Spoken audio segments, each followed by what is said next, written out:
What's up, guys? Welcome back to the channel. It's your boy King again. They are chat the damn thing again, people. And as you can see from the title of the thumbnail, we're gonna talk a bit about, you don't know, it's Reggae Boyz Watch in the Thursday, and we're gonna talk about as you can see, here's why Jamaica's recent success could inspire the Reggae Boys. And the irony about the video is that, as you can see on the thumbnail, you're gonna find a few of the U20 Reggae Boys that recently helped the Jamaica under 20 team to qualify to the championship, CONCACAF championship, the actual championship, because that was a qualifying round in the people. That was actually qualifying round where you had to qualify for the U20 CONCACAF championship. I was supposed to be having a few guests over as well to talk about the football and talk about the youth sim as well. But the aim of the show is to focus on if what the U20 boys just did, if they will be able to, if that can be helped to, we call it now, inspire and motivate the senior team to do, like, to actually qualify to the World Cup. Can they use this as inspiration, as motivation? Because here's the thing, people. Personally, me feel like, say, the senior Reggae Boys, them supposed to be jealous right now. Them supposed to be jealous. Them supposed to be bad mind. Them supposed to be envious of what the youth them go on with. Because remember, you know, people, the under 20 team would have qualified for, as I said, the CONCACAF championship. You get me? I said the CONCACAF championship, the actual CONCACAF championship, that's what they qualified to. But the U17 actually qualified to the World Cup. So the U17 them gonna World Cup. Under 20 them people, I'm mega sure now, mega actually predict the group that the under 17 them will end up in. You get me? I say, and we are gonna also take a look at the possibility of them actually making it through to the actual World Cup, people. Because looking at it, may I tell you, so looking at it, one of the things when we realize is that we can actually make it based on the past results them what we had, and based on getting a good draw. And one of the things that I think majority of Jamaican teams have been getting off late is getting a good draw. So the senior them get a soup group. The U17s, I wouldn't say the U17s got a soup.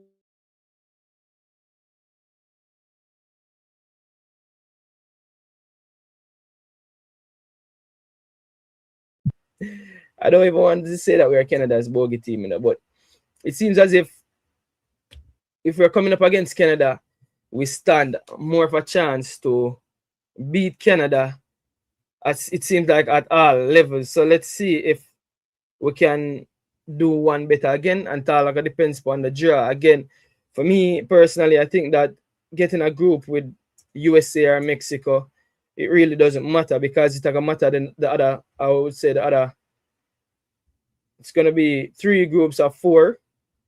So it's gonna matter who the other 2 teams will be for decide. Oh, it go. People, while you're joining, just go ahead and hit that like button for me, please. Go ahead and hit that like button. If you're new to the channel, go ahead and hit that subscribe button for me while we play the national anthem of the channel. Run it.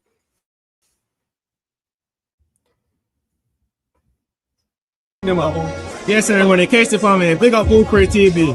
Like, share, subscribe. Boom! You don't know about Pree TV, we are big up, you don't know. Boom! I go about Pree TV, you don't know how to big. Big up yourself every time. Like, share, and subscribe to Pree TV. And we are tell them say about Pree TV, and we tell them thirst is nothing. Zoom in for the diamond then. Oh, Image shit. is everything. Obey your image, and we are make them know. I've seen enough TV before, but I've never seen a TV like this. I've seen enough station before, Pree TV, the one you top the list. Room! Shizzle for cheesy. I didn't know bigging up Pree TV would be so easy. Kaboom! Room! Sham! Kaboom! Yeah. People, anytime you hear the national anthem of Pree TV, we'll just use the opportunity to go ahead and hit that like button. But yeah, so we could jump right into the ball game right away. So I could start with the U20 Reggae Boys them, because it's so ironic say online I see the youth them I get a lot of traction, which is good. You get me, I say, which is also a good thing. However, one of the things I'm notice is that before the U20 World Cup start, I mean the World Cup qualifying start, CONCACAF Championship start, the youth them never get so much highlight. No, it's based on what them go on with, make them get the highlight, which what due to see is you get to see is I understand. See, a lot of people pick up late to see what go on, and them see the 28 goals scored and no goal conceded, them see all of that, and a lot of people start pick up on what the youth them are going with, rightfully so, right? However, I think one of the things that helped the under 17 as well, because if you realize there wasn't a lot of traction around the under 17 when they were qualifying for the World Cup, because a lot of people picked up late what them are going with. And to be fair, a lot of us focus on the senior team a lot, but we don't really focus on the youth teams them that much. So I get the part there, and I understand it to be fair, right? However, when everybody see what the youth them are going with, I think a lot of people, I don't want to say jump on the bandwagon, because I don't want to call the fans them wagonists. You get me? I say to each his own. If you're, you see me, if you reach on the wagon late, if you see something that go on and you choose for big it up regardless. You see me? You highlight it regardless. And so I see a lot of influencers really recognize what the youth them are going with of late. And I see a lot of videos start do. You get me? I say over TikTok, all about the place. I say, who them boy? You see me call them in a national team, and here a lot of people that say, yo, the senior team should be jealous, which is right. The senior team actually really should be jealous. And that's the premise of the video when me I do today, I mean the live. Because the senior team must, and I repeat, the senior team must have to be jealous of where the youth team now go on. And again, I know that a lot of people pointing out to say that we didn't play anybody really. And a lot of people had issues with the last game that we played, because them say, and I'm going to give my opinion on it, because I'm going to go through the games then, but a lot of people are saying that the last game we played against Puerto Rico, we were lucky to escape. And me have an opinion on it, no people, because I'm going to talk to you about luck. You see me, I'm going to talk to you about luck and how you have to earn your luck in a football. And earning your luck is so very important. A lot of people say you earn your luck and them say you're lucky, but you have to earn your luck in football. Big up yourself to Davian Comedy. They are from early, and J.A. Hummingbird. They are from early. So good night. I blame that and bad PR by the JFF. Yes, so it can be looked on as bad PR by the JFF for real. You get me? I say, because I don't think even the JFF give the U teams them as much highlight as them give to the senior teams. Not even the female them not get as much love. You get me? I said the women's team. So that is also a factor as well, J.A. Hummingbird. But I just think in general, a lot of people don't follow up the youth football as much as they follow up the senior team. And it doesn't mean as much to people when the youth teams them are going good and the youth teams them qualify as much as they would for the senior teams. And there's no denying that, there's no going around that, there's no two-way about that, and it is quite understandable so as well. Now, as you can see on the thumbnail, people, the thumbnail could start from the start and do the ball game, so because it is a reason why. But before me going on the ball game, I have to take the time out to say big up to, let me run an ads, people. I'm going to run an ads, people. I'm first ads this me ever do. And it's so interesting. I'm bring up the ads here, people. So there's a birthday party that is Saturday, the 14th of March. You don't know, come out early, people. Want to shell down the bar. Which part I keep? It I keep a GW car park. That is 1 Caledonia Avenue. That is across from Up Park Camp. People want to come out early, shell down the bar. You don't know, complimentary food will be served. And guess what, the people? It's going to be music by a man called DJ Owley. I'm going to shell down the place. So don't miss it. To miss is to this. You don't know, wear your jersey and represent your team. and come support Coach Stanley. You don't know, people. Big up on yourself. It's King from Pree TV. Says so. People, I'm a big drama thing that, but yeah. So when I represent for Coach Stanley, I get me and say Coach Stanley, I keep him birthday party people. And I just make sure so I go represent, show the coach some love. You get me and say all of the Excelsorians them, all the people them who love football, they don't know anything. But yeah. Alright, so back in the ball game we go now. So we could start right as I know people. So the U20s actually qualified for the, let me bring it right up. Because more apparently you have to call it the right name. So the U20s qualified for the CONCACAF Championship. The U20 CONCACAF Championship. And this is how they did it, people. So this is how they did it. They played 5 games. So we beat Bonnier 3 love, Turks and Caicos 7, Cayman 9 love, St. Kitts 8 love, and then we round it off with Puerto Rico 1 love. So that is 1, 2, 3, 4, 5 games, right? So 5 games scoring 28 goals, conceding 0, right? Now, I'm going to focus on each individual game as we go. And then, I'm going to do it real quick, people. I'm not going to actually stay along on the individual games, but because something very, very important happened in each individual game. And this is what I'm point out with every one of the games. I think that each individual game, you had another one of the youngsters, them I would call them one of the stars, them that stood out. So in the first game, we actually had goals from Sean Layton, Talbert, and Raekwon Campbell Dennis, right? So we scored 3 love, and in my opinion, the 3 main stars them of this team would have been Sean Layton, Jabari Howell, and Jamari Nolan. And watch this in the people. Now each of the games them, one of the stars them at least score. So in that game, in my opinion, I think that the star that scored in this game would have been Sean Layton, right? So Sean Layton got the first goal of the tournament going, and Sean Layton was the one who scored the first goal or the goal in the first game that played. Follow me, because we're not going to itch, right? So the second game will be Turks and Caicos 7 love. And in the second game, people, a lot of stunners were scored in this game. But I think a lot of people gave Giovanni Taylor the best goal of this game, I think. But if memory serves me right, I think this was a game that Jabari Howell dribbled down the whole field. And I think this was a game where Jabari Howell dribbled down the whole field and scored that stunning solo goal. So 2 stunners were scored in this game. I think a lot of people like the goal that Giovanni Taylor scored. I personally would have given the best goal of this game to Jabari Howell, the star boy, Mr. Number 10. So 7 goals. Double by Raekwon Campbell Dennis, Jamari Nolan scored 1. Then Jabari Howell scored that, as said, brilliant individual goal. Giovanni Taylor scored a brace, and Miller scored again. So that was game 2. And again, Starboy stepped up in, I would say, Jamari Nolan stepped up. Jabari Howell stepped up, and I think a stunner by Giovanni Taylor. Again, people, there's no knock on the rest of the team, because football is a team sport, right?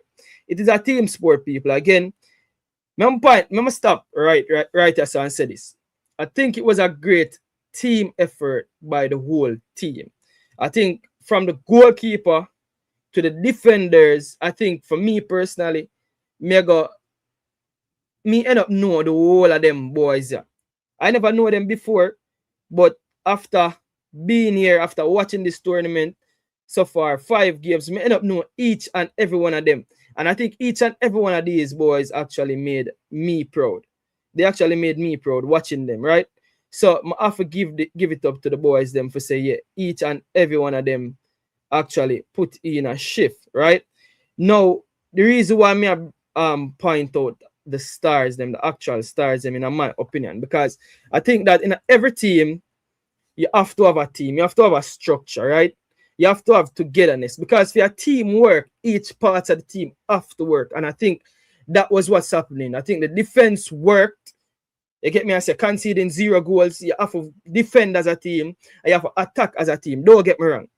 However, in each of these games, I know say in a game like this, there were the second game, 7 goals were scored. And again, Campbell Dennis stood out. You can see say the youth is a talent. You can see say the youth is a real talent. Jamari Nolan, 16-year-old, you can also see say that youth, they are serious talent. Jabari Oil, him seems to have some amazing dribbles, people. Number 10, him seems to can score some spectacular goal. I remember Jabari Oil scoring a spectacular goal in the Manning Cup when we posted on the TikTok page for Pree TV. So I remember that goal when score in the Manning Cup, and I'm like, yo, who the youth, yeah. You see me, the man dribble down the whole field and scored a goal against, I don't remember who him scored against, but I remember clearly. So I'm seeing him, I could have identified him, say, oh, are the youth from JC this? And while I got JC settings, one of the things what it surprised me initially with this squad was that, and I guess it's for the better because I did some research and I understand why it is what it is. I was surprised that Excelsior, which is my alma mater, and I'm going to be honest, I'm talking about this because I'm coming from a prejudiced place. Yeah, people may come from a prejudiced place. If I tell you, say, I not come from a prejudiced place, I would be lying, because Excelsior is my alma mater. So I feel compelled to talk about Excelsior. But I was surprised that not one player from Excelsior made this U20 team. And again, I know that it's time for praise the boys them, so time for really talk about anybody where not for there, because that's not what I'm doing. For me personally, it was a pleasure learning all of the players them. You get me? I say learning them game, seeing some you put some real talent. And for me, I was impressed with even some players that weren't starters. I was impressed with, well, I've been impressed with Dwayne Berger from U17, right? So I know Dwayne Berger from U17. I know Jamari Nolan from U17. But I was very interested. I was like, even before the tournament start, but me, people, I'm not going to try to bring up things where I going to show off the team, because I know so the youths them watch these programs already as well. And I not like to bring up anything what I think is a negative right now. So the ironic thing about the Excelsior players are that most of the Excelsior stars, if not all, I think the only player that's an Excelsior superstar from the Superstar Excelsior Manning Cup and Oliver Shield winning team is the what them call Saka and I think Chambers, the left back and the right winger, the one with the right winger with his left foot. So only those two actually, in terms of the real superstars of that Excelsior Manning Cup winning team, actually don't play for Cavaliers. So when I say the youth them not there, I said to myself, say, the narrative about the fact that them not play for Cavaliers or Mount Pleasant is not the narrative we're going to run for the reason why them not there. But it was so ironic because you don't know, everybody want to see people with them know their own there. So I said to myself, John Star, all right then, why them not there? And then I did some research and I found out that Scott, I know I'm not really 100% sure, because when I look online, it's saying that Scott born 2007. I really want Kerry to forward here and really give me the final set it, because it has a Scott born 2007. So it must be that Scott born 2006, because again, for me, I really love all of the youth them were actually they will actually step up for the team. The whole of them actually say, yeah, I can't see why them did it. The youth them have talent. I don't see nobody with there when I can say, all right, absolute, him not for dead. I don't say no youth whatsoever we say, him not for dead.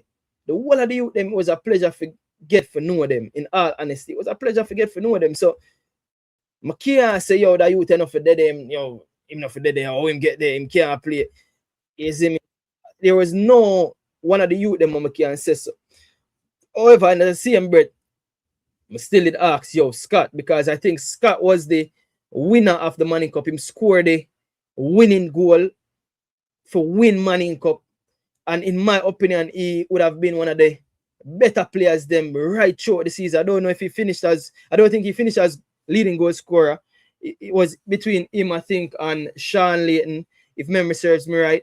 But I know that one of the things in doing my research I was told is that they try to ensure that they pick this squad of players that are playing, what you call it now, senior football. They're playing for a club. So if you take a look at most of the players them that are there, you can see that they're aligned to a club. I think that even the, we call it now, the heritage players that are there, they are playing, if are they linked, or they have signed a contract or something like that with a MLS Next Pro team. Most of them are, you get me, I say, I play for Inter Miami Next Pro team, I play for Toronto FC Next Pro team. So I think that was a rationale that was given to me when I'm doing my research, and that Scott especially was over age. Again, I was a bit confused because when I look, it was saying that Scott born 2007. Now you have Scott, this is Kimberly Scott. I think that the next superstar from that team would have been Damarly Williams. Now, again, looking at Damarly Williams, I think Damarly Williams, if memory serves me right, probably would have had the age to even play the U17s, because, hold on, is it saying that Damarly Williams is 17, or is he? Yeah, either way I take it. Damarly Williams could have played U20 football. But again, based on what I'm being told, based on his age, I guess he can play U20 in the future, and I guess they went for other players at the time, right? So they went for other players at the time, and fair is fair. If them go for other players, so be it. You get me? I say, you don't need for every player now to make it. So even if you win Manning Cup, that no means say you have a God-given right for make the U20 team. Fair is fair. I know, say, as I tell you, me know where my prejudice come from in terms of why me I call for the Excelsior players as a former Excelsior man myself, right? Now, with that said, though, Damarly Williams of age, him couldn't make it. Then the goalkeeper, I think, for me, again, I think that goalkeeper is an excellent goalkeeper. I think him name Jamari as well, or something like so. And I'm like, when I was asked about the goalkeeper, I was told that the goalkeepers that are there, they choose them over him. And again, fair is fair.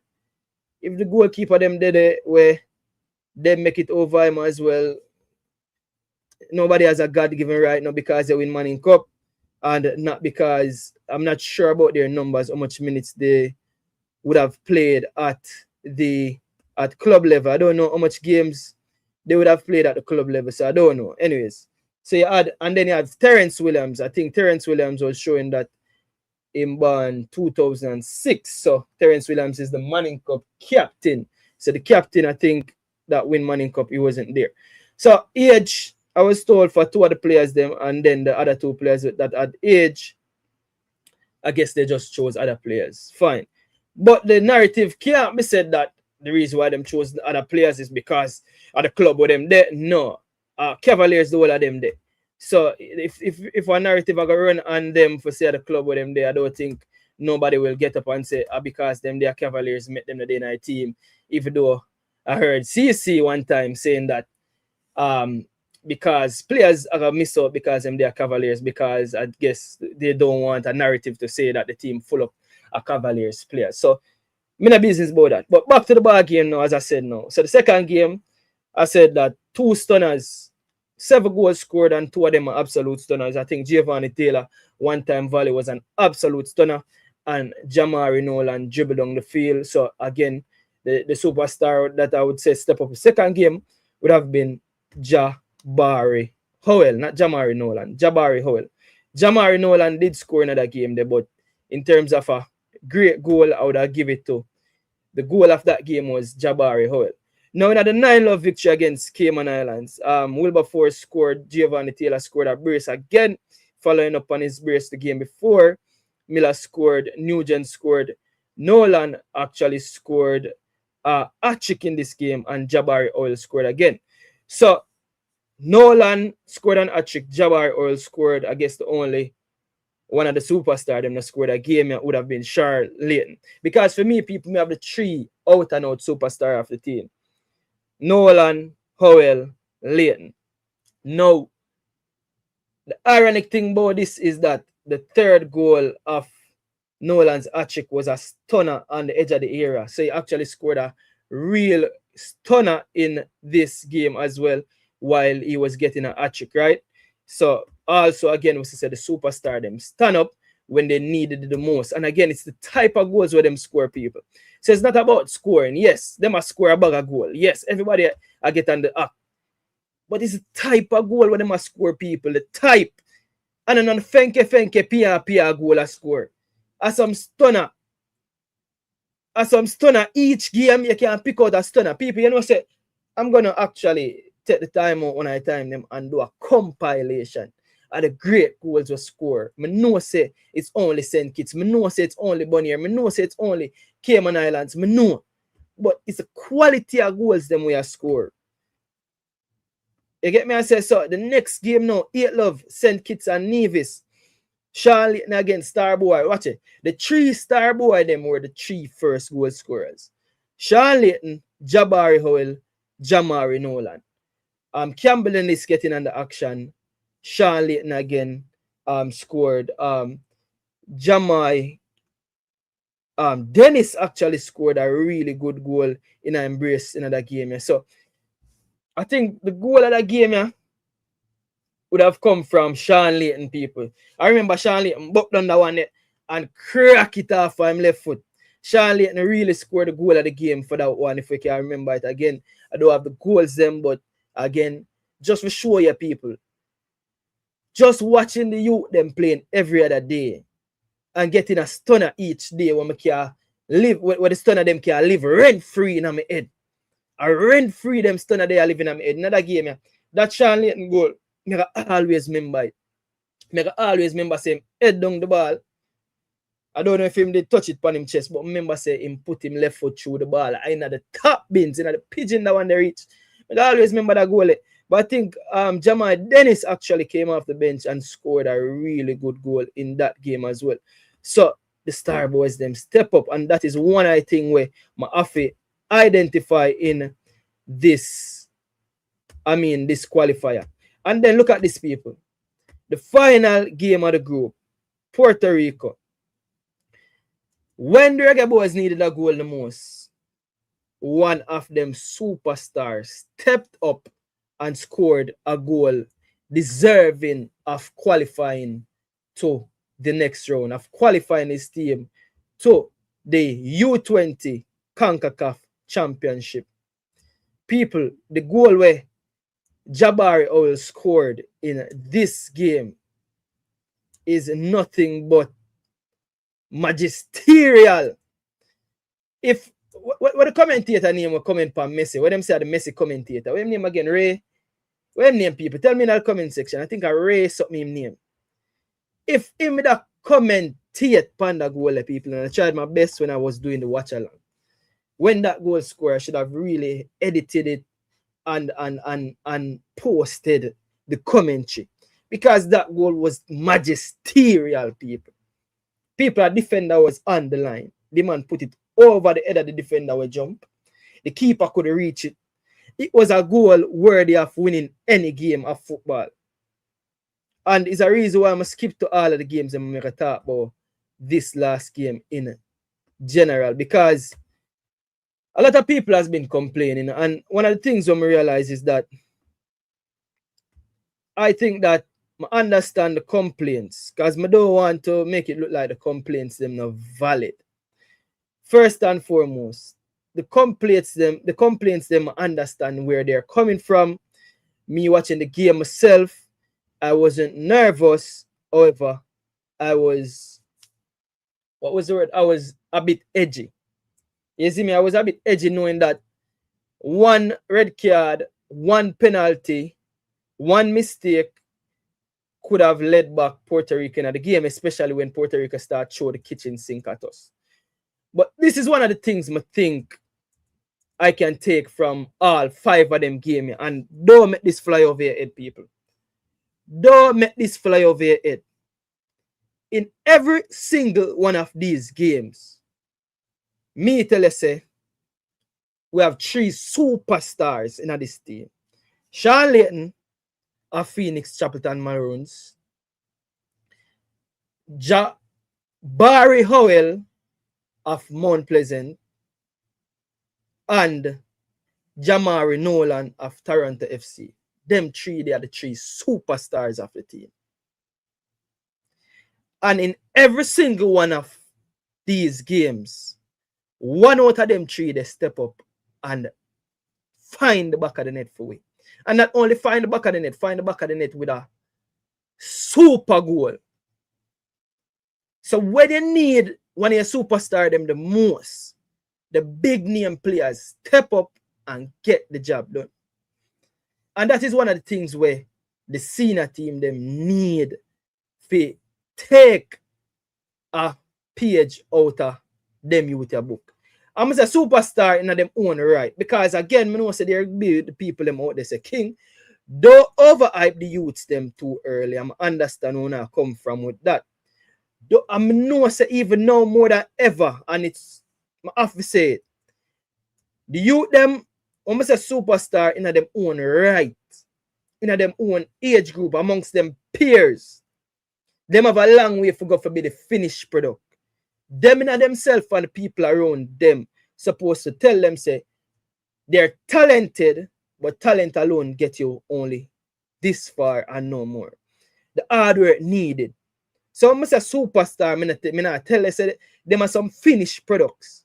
But based upon what them are do right now amongst them peers, them 3 there stand out the most in my opinion. And that is my opinion. I know see a lot of people have other players as superstar because them have Campbell Dennis as a real superstar in their own right. And for me, people, I think one of the most important players at the tournament was Campbell Dennis, yes. But Campbell Dennis didn't necessarily do anything spectacular. You get me? I say him never do nothing spectacular. I think him one of them players that probably like a Bobby Firmino where him link the player together and him go unnoticed. You see me? But in terms of the spectacular players, we are gonna do something spectacular. Where if the game need a goal, like in this game against Puerto Rico, it's no backups that the game against Puerto Rico, Jabari Howell stepped up and scored a screamer. You get me? I say, so yeah, I can call them special talents then. Because a lot of people have issues with the word, the wording that I'm using. And people, the legend is here. I'm gonna ask the legend. Again, I say the man, the myth, the legend, Mr. Kerry James himself. The man where I think you're ready. Wait there, you put out one finger. With that one finger, you're ready to go. That was the peace sign. So yeah, I'm ready. That was people, and this is a part of the show I really like these days, right? I like the fact that when youth footballer play, I can call on Kerry and Kerry make himself available because he's the expert. Kerry, the first question for the night is, I must say thanks for giving up your time. Welcome to the show. Yeah, man, bro. Respect. Good to be here. Yeah, man. First, well, me have a different first question because a jersey there, one of a new Jamaica jersey them that. Well, so them say. But which one is? This is one of the, I guess, I don't know, supporters shirt. Okay, supporters shirt. Okay, Yeah. okay. Then the second question is 3 questions back to back. You know? Mm-hmm. I guess when the Stunner did score in the last game against Puerto Rico, you did at the other end because me I look when there are celebrations, me I look for the famous Kerry moment, you know, in the celebration. I wish you did there when that Stunner scored. What angle did you have at that goal? Were you behind our goal or behind the Puerto Rico goal? I'm always behind the goal where we were scoring. So I was actually there. So if you watch the video feed, you could see just before the free kick, Yeah. I was standing kind of beside the videographer for CONCACAF. So yeah, I was at the end close to where he scored, but I guess you didn't see me because he didn't run towards the corner flag really. So that's why Okay. you didn't see me afterwards. But yeah, I got a good view of that goal. How special was that goal? Honestly. Special, very special. I think, if funny enough, I don't know if it's been mentioned much, but that was something they work on in training. Um, Oh, okay. Basically, to that run, you see that Brandon Bent made the wing back. He kind of ran towards the middle as if it was going to be a pass and a shot. And so instead of a pass and a shot, he just kicked it directly to goal. So you see the keeper was probably leaning more to his left. There was a player at the near post, but clearly he's not the tallest player in the world. It wasn't Shaquille O'Neal at the near post. So he was able to kick it over his head, Jawari. So that was good. Yeah, and then the third, I think I 3 questions. The fourth question is, for me, and this is my opinion, but I choose the word superstar, this is me, to give to Sean Layton, I mean, among their peers. Sean Layton, Jamari Nolan, and Jabari Howell. Would you say that they are the superstars among their peers? Or you would say it that way? Me not love swell up them head too much. Yeah. As young players, I get it that there are certain players that are above certain players even at this age group. But me not if I want to single out 2 or 3 players out of the squad. Obviously, Jamari, because he's younger, just helped qualify a team for the World Cup at under 17, and now pretty much a starter in a U20 team when he's at 2009, when the oldest age you can be for U20 is 2007. And, that suggests that they have something special. Obviously, Sean played really well. Pretty much started all the games in the tournament. Scored that stunning left-footed shot in the game before. And then Howell, I don't know what to say about Howell. I did a little interview with him, and I was saying that, well, like you kind of used to these spectacular goals now because he scored one earlier in the tournament. One of the ones that are coming, maybe similar to the one he scored in Money Cup, the long Messi type dribble and finish, and then that stunner, which was ended up being the only goal against Puerto Rico. So yeah, he has a flair for spectacular goals. So yeah, I don't know if you want to fill up their head too much and call them superstar, even among their peers, but yeah, clearly good players. Okay, so Charlotte say for call them special talents, but is a reason me I try to figure out why those 3 stand out more. Is it that because them have a high for scoring the spectacular goal, and them always seem to stand up? Because if you realize, even like one of the games we just showed, the first 3 goals were the 3 of them, I know other players there. I mean, understand say they are basically the attacking players, so more than likely they are the ones that are going to be ended up on the score sheet. But other players there on the field, and not only other players there on the field, the type of goal when they must score, it's spectacular goals. So yeah, I can't fault you there because if you think of spectacular goals, Sean goal was a brilliant goal. In the game before, Jamari's goal, I think it was also in the game before where he curled it top corner. Hat-trick goal. Yeah, like how maybe I would do back in the day, top corner. And then obviously Jamari scored 2 spectacular goals, but I think you have to be careful not to, even though those spectacular goals kind of stick in your mind, you have to remember that, for example, Gio scored a few goals and had a few assists. Raekwon, became essentially a very important player in the team, scoring goals and creating goals as well. So I think one good thing about this U20 in the first round is that the goals came from all over.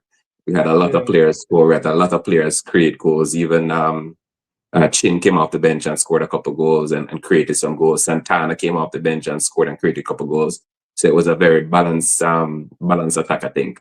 So yeah, so those players stand out maybe because of the spectacular, but I think overall in terms of the offensive contribution, it was like really spread across the whole team. So I thought that was good.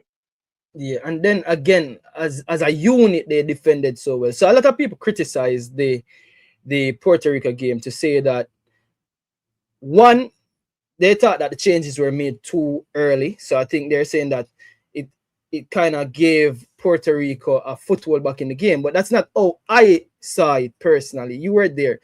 I think that Puerto Rico does manage the game and manage the timing of the game when they just started to throw the kitchen sink at us. I understand where people is coming from. Say probably we drop our lines a bit deeper and we took our foot off the gas. But for me, it's managing the game off the ball, and sometimes you have to manage the game off the ball. Now, mind you, Puerto Rico did get a few big chances where them just never managed to take, and people have it to say that if Puerto Rico had like more clinical players, then probably would have gotten a goal or two. Some here the critics were said that. How did you see that game in general? Did you see that it was the coach that try and manage the game, seeing that we had a 1-0 lead? How did you see it from there in the stands? Well, I'll start with this first half, first of all, because I thought the first half was really good. I think we territorially, possession-wise, chance-wise, really dominated the first half. I thought the first half went exactly to plan, really, because we knew that we had the advantage with the goal difference, so Puerto Rico would need to score. But I don't think the intention from the coaches or the players were to go out and defend or anything. You could see us we were on the front foot from the opening of the game. We're playing in Puerto Rico half. We scored a goal. I think maybe we didn't create a lot of clear chances, but I think Jabari had one where he tried to take a touch. We had maybe 2 or 3 half chances where we could have probably been up by more than 1 goal in the first half. Yeah. And then in the second half, as expected, I think Puerto Rico actually approached the game very smart as well, because I don't think Puerto Rico has the physical ability to match us in that style of play. So Puerto Rico wasn't coming out and saying, okay, because we need to win, we're going to come out and attack Jamaica. Even after we scored, Puerto Rico wasn't really coming out and attacking. They were very patient. And I think they played very intelligently as well. Because I think if they opened up, we'd have had more chances to hit them on the break. And we did have a couple of chances. I think we could have scored another goal in the second half as well on the break. I think Jamari got a 1v1 that keeper saved. Yeah, so we had a couple of chances as well. Yeah. And then the other thing I would say is, remember, this is like even if you compare it to U17 was 3 games, right? In a game, a rest day, two rest days, and the final game. This was 5 games, and it was every other day. So I don't think sometimes people look at it with how much it takes out of the players. I know the coaches were very intelligent in terms of rotating the squad and not overplaying players and giving some of the quote-unquote fringe players a chance not only to prove themselves, but also to take some of the pressure off of the main line players. So I think the coaches did a really good job of mixing it up. But at the end of the day, it's still 5 games in 10 days, which players are not generally used to. Even some of the players that come from abroad that play in different leagues, they're not used to that either. Neither are we that play in Jamaica. But it's a lot of games, and I think people don't realize that the other thing that they don't take into account when you hear some of the criticism is not only is it 5 games in 5 days, but you have to remember that the first 4 games that we played, we were going out to win the games based on goal difference because we wanted to go into the last game with the advantage, which we ended up doing. And that takes a lot out of you as well, because when you're playing and the score is 4-0, and normally in a normal game, you would just be sitting back and relaxing and just playing out the rest of the game. We were trying to get the 5th goal and the 6th goal and the 7th goal and the 8th goal, quite rightly, because we wanted to have that advantage. So that takes a lot out of you. So I wouldn't say the changes were too early. I think the changes were timely. Jamari came into the game with a bit of a knock.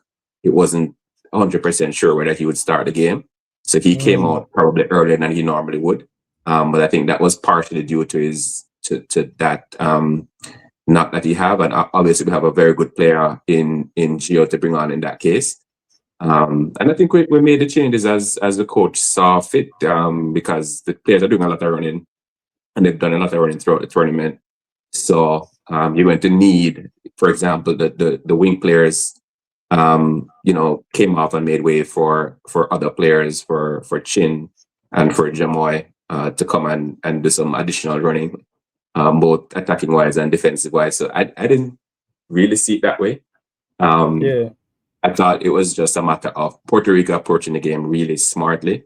And once we didn't get the second goal, which I thought we could have gotten either in the first half or the second half, it was always going to be a case of Puerto Rico. As the game goes on now, they're not going to come attack us at 45 minutes, even down a goal.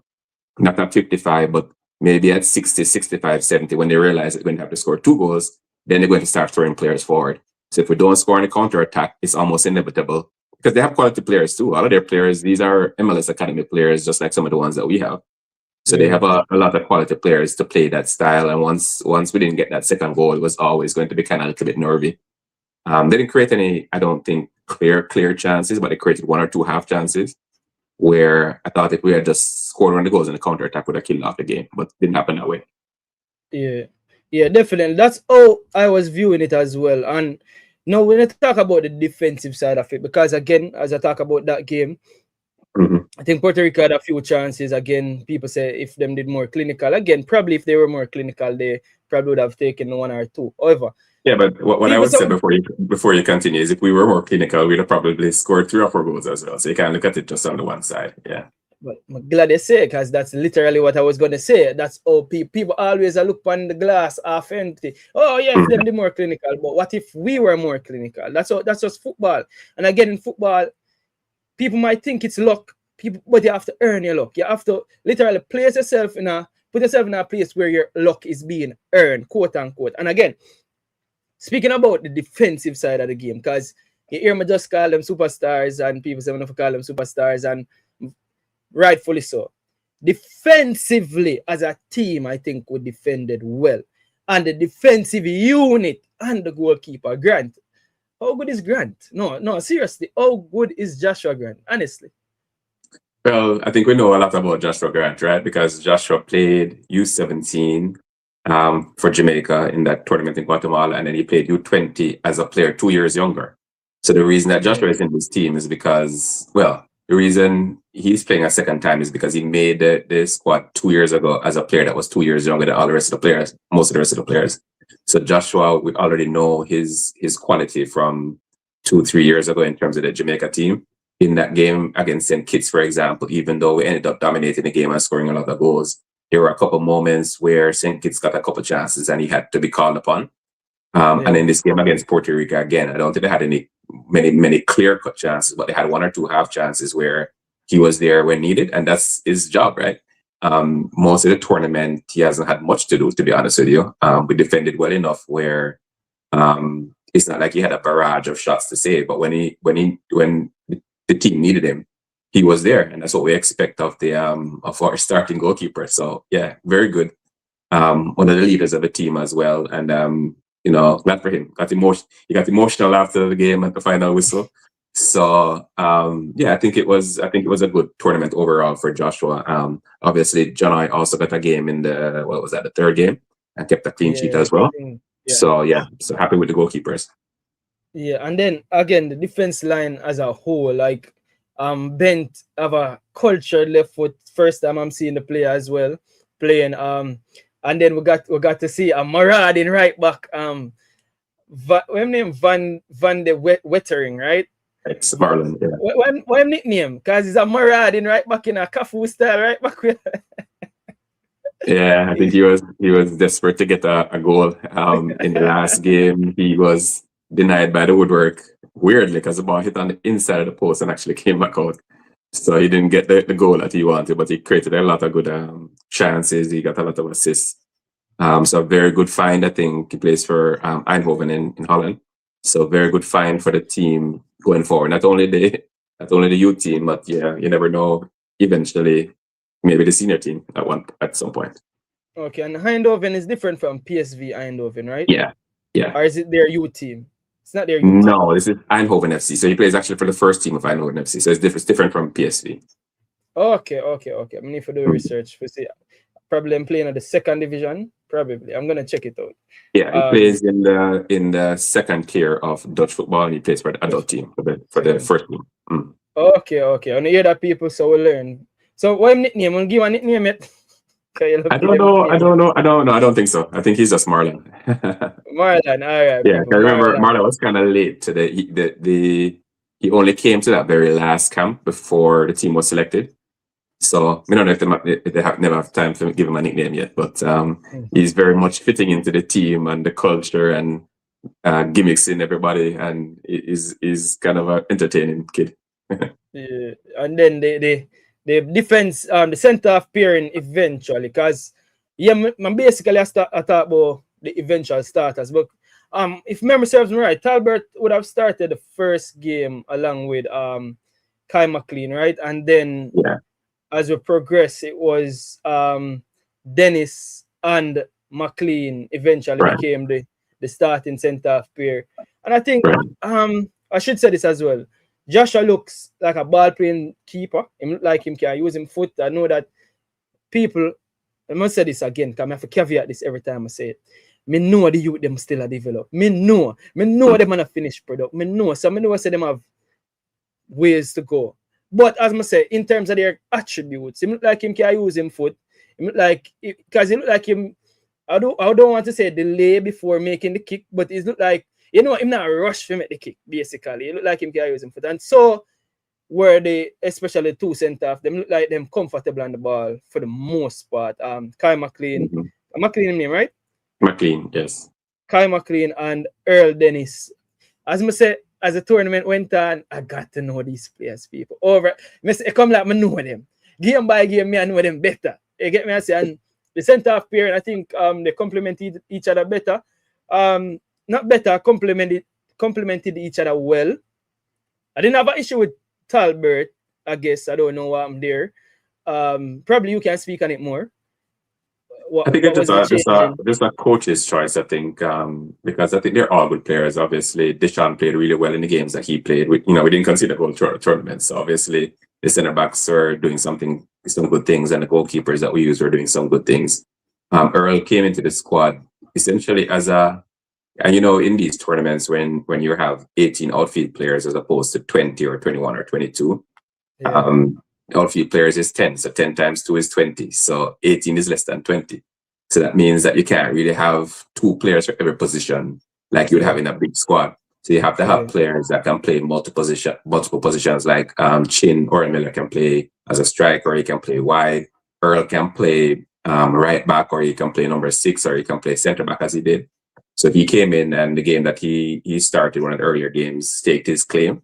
And obviously the coaches just decided to go in terms of their choice with Earl and with Kai. And I think they did well. And then obviously Marlon and Brandon at the wing backs.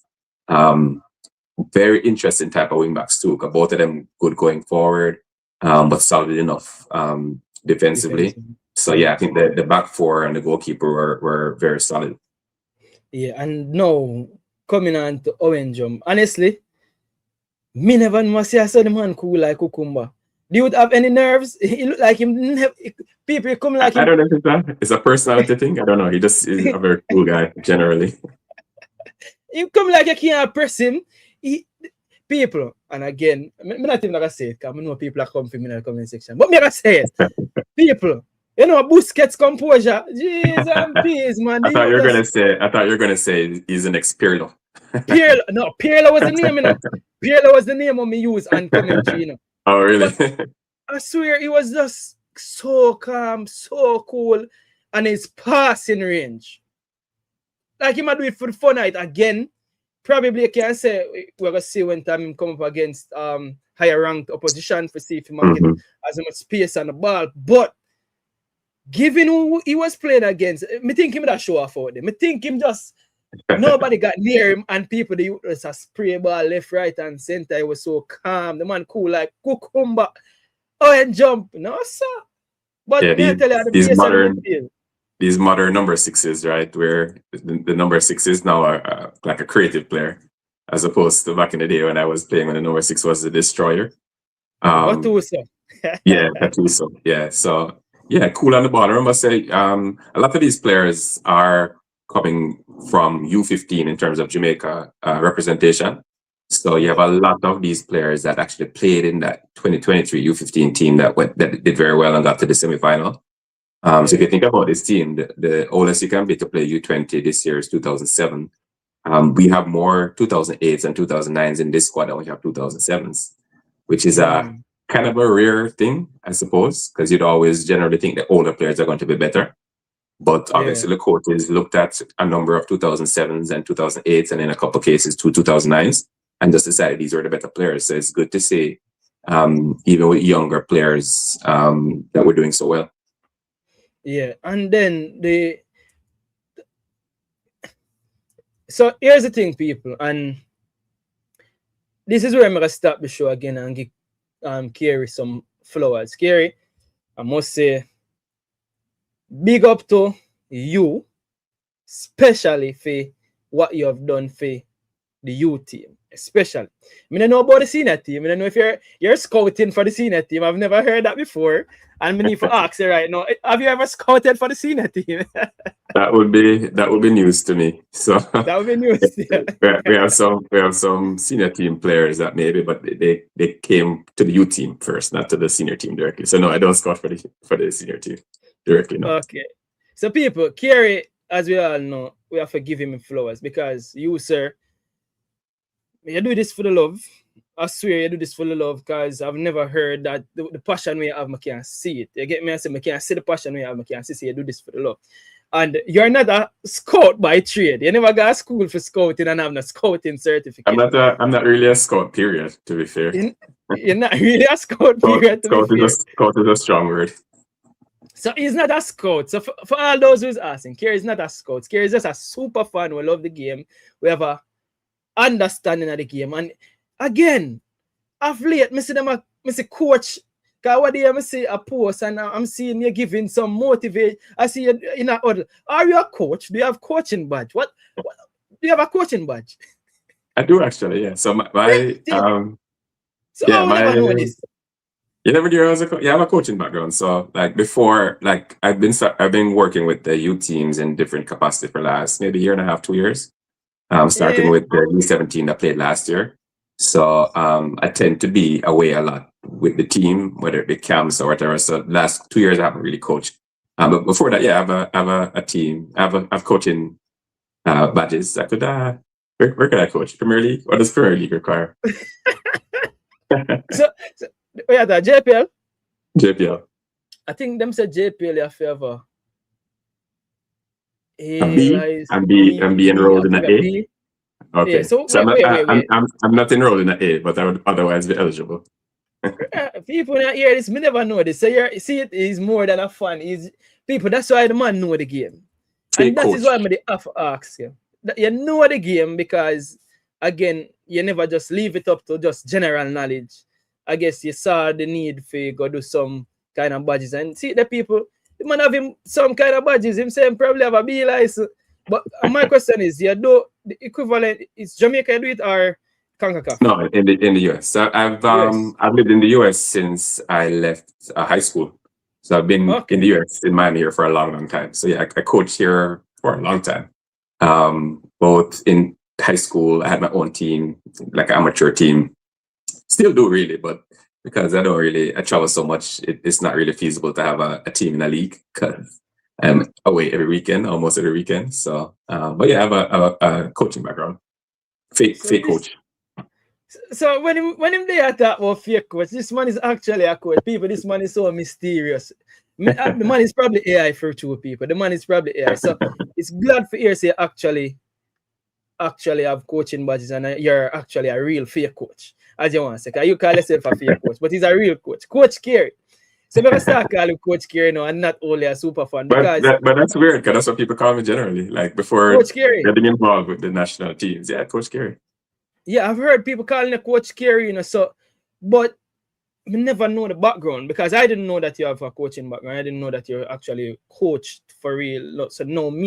I know it makes sense. No, it all makes sense. That's why this man know for spot talent and have an eye for talent. No, the reason I'm gonna bring that up is that me, I watch a game and I was so puzzled. You were there. And me reach Owen jump because me talk about there's a midfield. Now it's clear that Sean Layton was playing majority of the games as a right winger. And it's clear that Barry Howell was playing majority of the game as a left winger. Now here's where I get confused now, Coach Kerry. And this is now me I call you Coach Kerry. Where I go on with midfield and forward? Were we playing a 4-4-2? Were we playing a 4-2-3-1? And who was the number 8? Would have played the number 10? Would have played the centre forward? Because one time I think we have played with 2 false 9.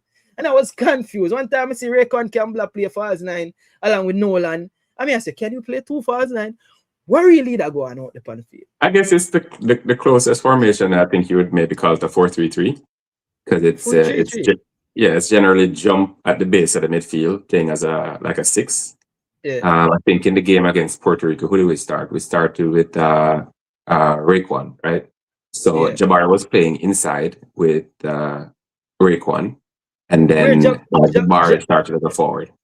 Jamari was playing the centre forward. Jamari, yeah. And Raycon was playing like a number 10. Yeah.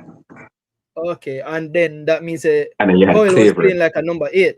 Yes, exactly. And then remember the first, maybe one of the things that may be confusing is that Hoyle started the first game, I think, as a left mid. Oh yeah. And then we lost a player, and then I think actually Howard is probably more of a number 8 anyway. So he went kind of back to play his natural position, and that's when Claver now started to become an option to play on the wing. Yeah. That makes sense now. That makes sense.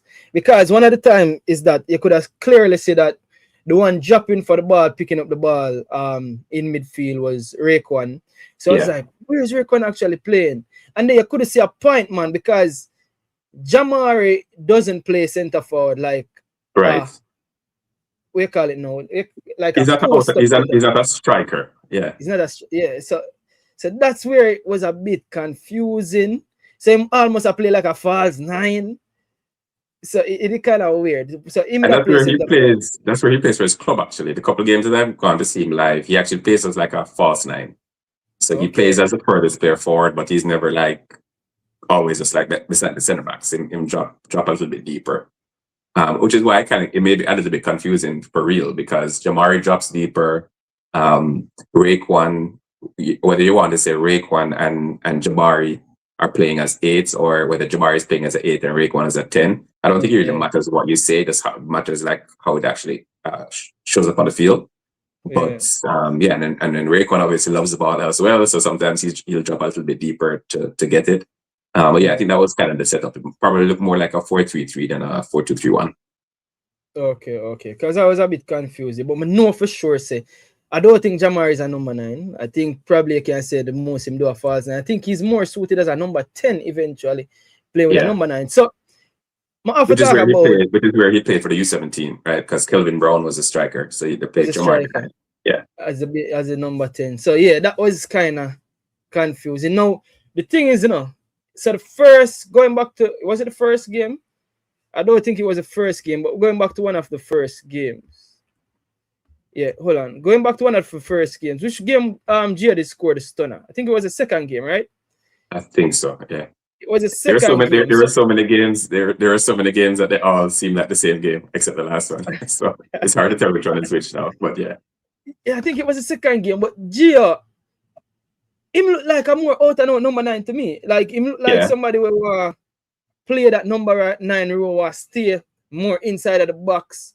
So him again out and out number 9 vibes to me, and he must strike the ball. I would say, say them all strike the ball good, but I think as a forward, he must strike the ball well. Like even one of them, I think it was the last game when he put it on him left foot and kick the ball, and I'm like, he might get purchased from kicking the ball. Him seem like him have a really, really good shot.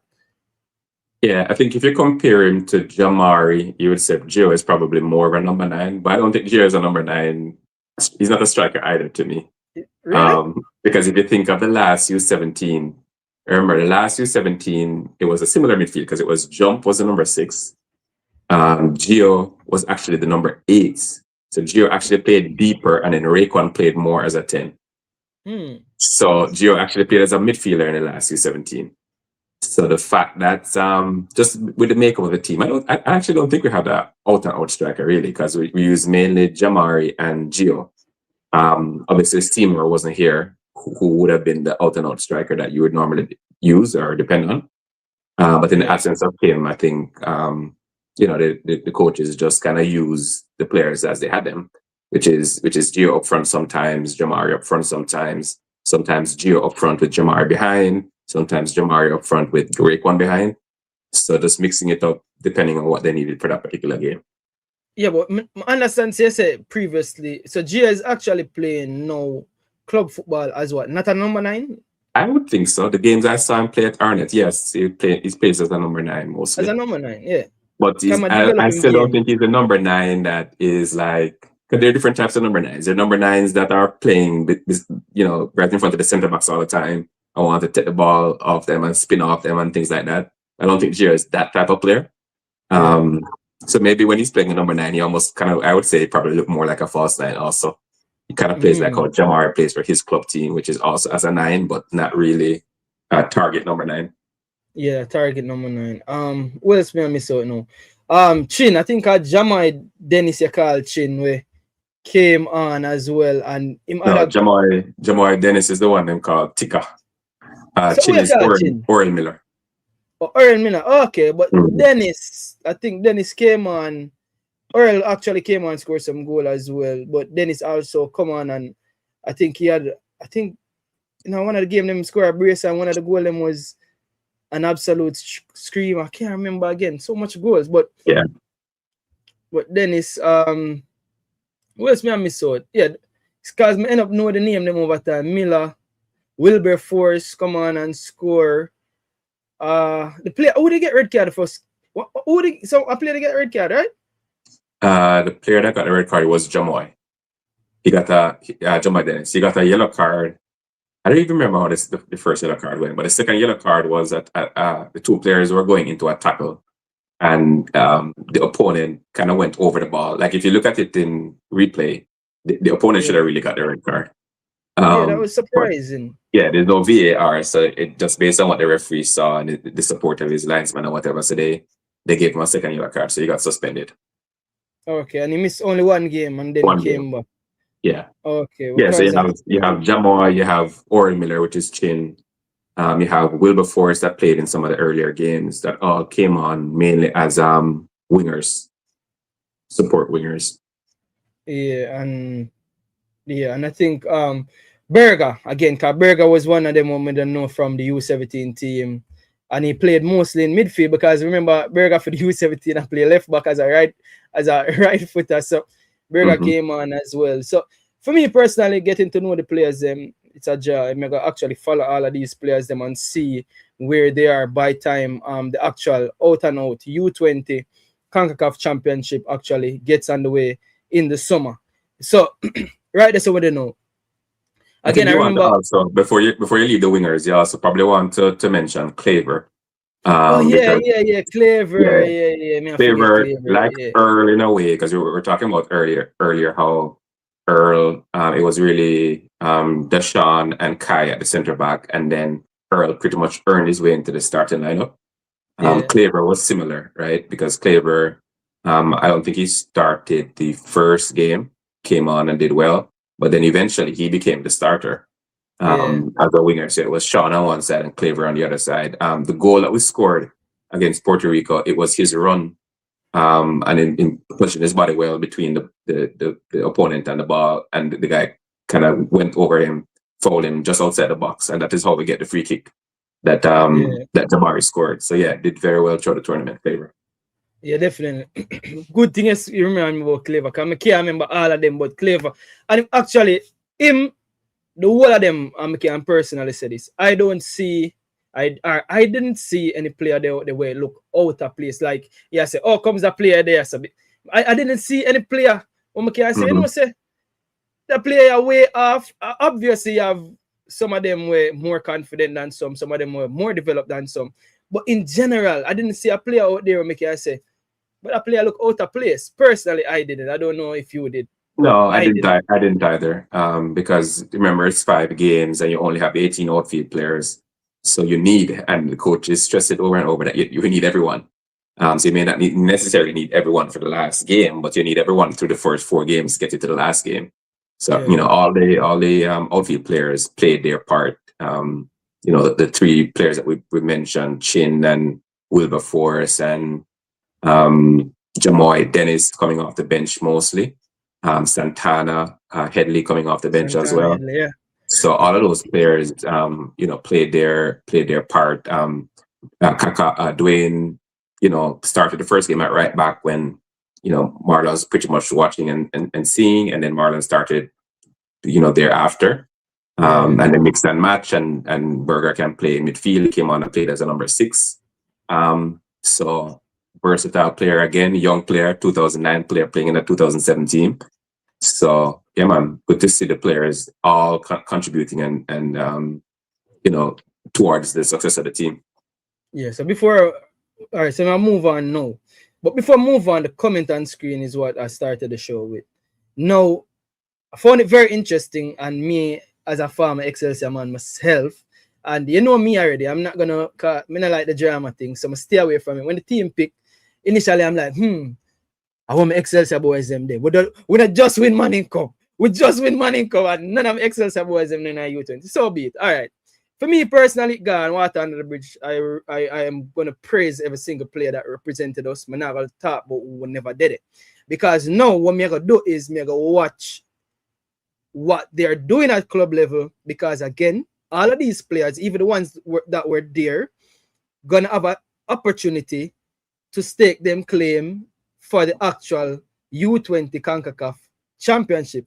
And it's no God-given right to say any player must do it, right? In my opinion, I think that it's gonna be based on what a player go on with. I don't expect all the players to play all the minutes of them club team, but me gonna try watch them and track them progress to see who a play right or who not play right. So, and I guess the coaches will decide, right? But me also take the time out to look at my Excelsior boys them to see what am I going with and say. So when the time come back here and say, Kerry, hold on there, what go on for Dam. I see Dam I play now, and so me gonna track them to make sure I see them play. Now, one of the things I did, because I remember before the tournament started, and we talk about Scott. On the internet, it's a Scott born 2007. That is wrong? I saw that as well. I think I saw it on my phone. So obviously it was in some group, and one of these groups I'm in, and it downloaded to my phone automatically. I saw it today, that's Transfer Market or something. Said 2007. So I'm not 100% sure, but I think so. So I think that the point the commenter brings up, I think it's a fair point, to be honest with you. Because not only with the fact that Excelsior did well, they won the Manning Cup, they won the Olivier Shield. I don't think that's necessarily a reason to put players in the team, but I think there's some players there that could be in the team. I think we have to be honest about that. We mentioned one already, Dam. You mentioned both actually that I was thinking of. Dam and Kimarley.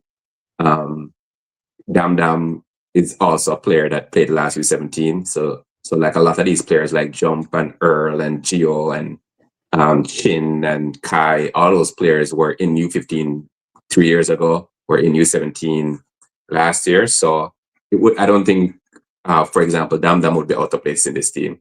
But again, it's coaches, a lot of these players may be so close together in terms of quality, and it just depends on what the coach wants. But I wouldn't disagree with the commentary about Excelsior players, because I think some of them could have been very close to the team. And if they were in the team, I don't think anybody would have a problem with it.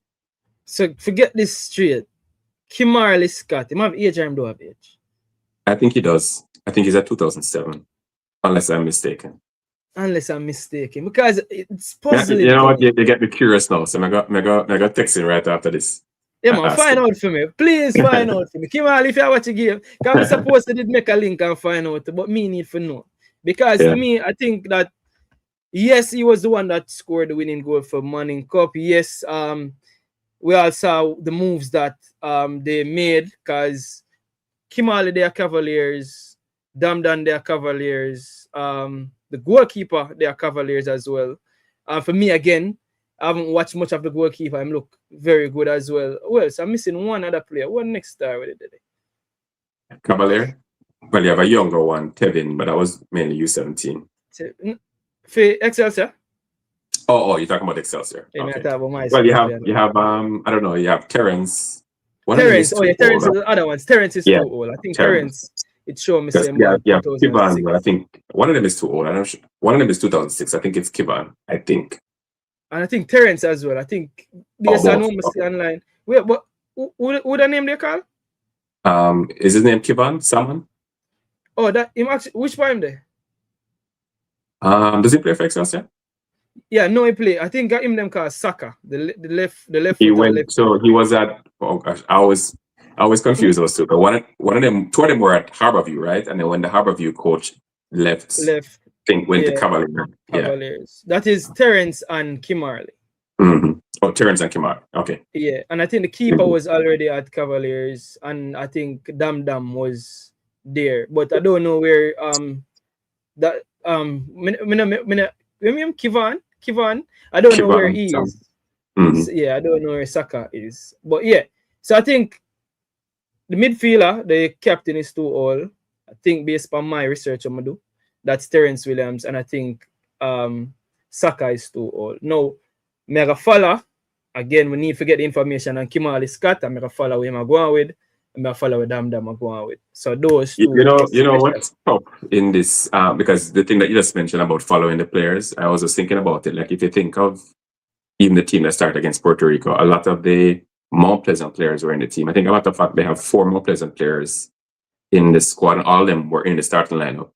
Yeah. So the issue you may have, and not just more pleasant, is that there's not a lot of younger players of this age that are actually playing a lot of minutes in the Premier League, which is a problem. So yeah, so Dam Dam is at Cavalier. He gets a game every now and then. The more pleasant players, Earl and Jump and Jabari, they're in the squad every now and then. They play every now and then. But is it enough? Is it enough football? I don't know. Yeah, and then you can't. I can't tell Mount Pleasant that, okay, because we have U20 in July, why don't you start these players all the time? Because obviously they have games to win as well, and the coaches are under pressure to win. So they're going to play their experienced players. And the same applies to other clubs as well.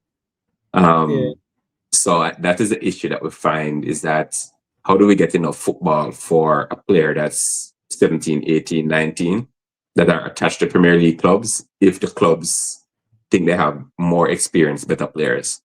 So I don't know. I don't know what the answer to that is, because they need to be playing more football, but I just don't know how you accomplish it. Because do you loan them to a tier 2 team so they can play more? I don't know. But I see that to me is a issue. Yeah, definitely. And while I talk about watching the Excelsior players, that is my prerogative, people. I tell you, I'm prejudiced towards my school, so leave me alone. I speak about my biases and hold my hand up. Leave me alone. I talk about it. I own it. Now, the other players, them we're looking forward to, because again, we hear that personally, I love the players, them I see. I say that, right? But again, we're gonna keep an eye out on if we can spot talents. You get me? I say, and I think before the tournament started, you came on here and you spoke about a player from Manchester United. Remind me of name again. I'm just make sure I'm fine. Manchester United Academy. Dante Plunkett. Let me make sure I bring it up right now so we can have it. Dante Plunkett, because I didn't look for it. So it's Donte. I think it's maybe Dante. Or Dante Plunkett. Yeah, I found Dante Plunkett right here. All right, I'm screenshot it. Are you the time about a player from Tottenham Academy? From Oxenham, no. Not that I know of anyway. The only player from Tottenham that I know was being considered for the youth teams is Oscar, but that was U17. That was a young player. Oh, U17. Okay, so we have Dante Plunkett, one who can keep an eye on. Shea Gardner, which everybody know, the son of Bibi Gardner. And it's so ironic, because the other day we were talking about Shea. And Shea is actually left-footed, right? And him can use him right foot, but him can use both feet, but he seems predominantly left-footed, right? Yeah. And then going back to Dante actually came to camp, Dante got injured at the camp that he came to. Oh, wow. So I assume that's why he wasn't in the team. So he is a player that once he recovers, that, depending on what the coaches are thinking at the time, may be a player that we consider for the next round. Left back. Okay, so you have Dante Plunkett. I think you did give me a next name. Shea Gardner was one. Two other people that come to mind is like Jamani Bell, that plays in Houston. He played for our youth teams before, and then Seymour Reed. What's Bell? What's Bell first name? Jamani. I don't know how you spell it. Is it Jahmani maybe? Okay, I know Bell, but I'm try to get him first name. I think I follow him. Oh yeah, Jahmani. All right, some screenshot this. Yeah, And so the he's next coming player. off. He had a facial injury, like a small fracture. Oh wow. So he's back playing now because I see him playing, and the mask that they wear to protect the face. He's playing with the mask. So Yeah, yeah, he's a possibility depending on what the coaches are thinking, and then obviously Seymour is yeah, a Seymour. possibility. Wait, was Seymour? You call another name before Seymour or Jama? No, Just Jamani Jamani, Seymour, Che. Seymour Shea I Dante. know that there are a couple English-based players, but I don't think it's public, so I don't want to say the names. Okay, But that's there are a fine. That's couple of good. English-based players that are under consideration as well. Okay, good. All right. That's good enough. That's good enough. That's good enough. We work with them 4 years. Four, right? Yeah, we work with them 4 years and go on. Keep an eye on them. Question. Somebody asked about Janira. Let me just double check Janira's age, because that would be very interesting if Janira still have age. Him not I still think have he age, does. right? I think he He does. does? Yeah, we're actually talking about Janiro Johnson, but I don't think I can reveal the conversation. But I think Janiro Johnson is a player that people want. I've heard his name come up with regard to The the senior senior team team. as well. Yeah. So, well, what I'd say is, remember we have a Dutch-based player now. So who knows if he can? I won't go too much Pull a further. But string or two. Who knows what can happen with other Dutch players. Yeah, Junior one, 2007 for real. He's only Yes. 18. Yeah, we're talking People, about him. We're talking about him early this week. the So plot thickens. plot I said tickets. Marlon. I said Marlon. With What is it? what Agent Marlon, call is it? that Agent Marlon. Agent Marlon. the He knows him though, by the way. He does know him. You knows him? I think what Marlon said, I don't think this is reading too much. I think Marlon said when he goes back, he has a game against him, I think. Oh, Or see? something like that. So you'll see. People, we're gonna watch Marlon. And we can keep an eye out go on. We can keep an eye out go on. Agent Marlon. Agent Marlon, do the damn thing. Who's this asking about Jabari Johnson? Yeah. Oh, yeah, that's a player call. Yeah, that's a player. Yeah, so Is that basically, Alex? Who's asking that question? Alex, what about Jabari Alex. Johnson? Yeah, Alex asked me that question today about Jabbar. Yeah, so Jabbar is a player, a centre back that played the last U17. So what I would say about the U17 players is we got some of them, because remember, this is a new coaching staff. Obviously, they would have been aware of some of the names, but they may not necessarily be super aware of the players generally. So I'm sure the coach would want to see them, and we're able to do that with Kai and with Raekwon.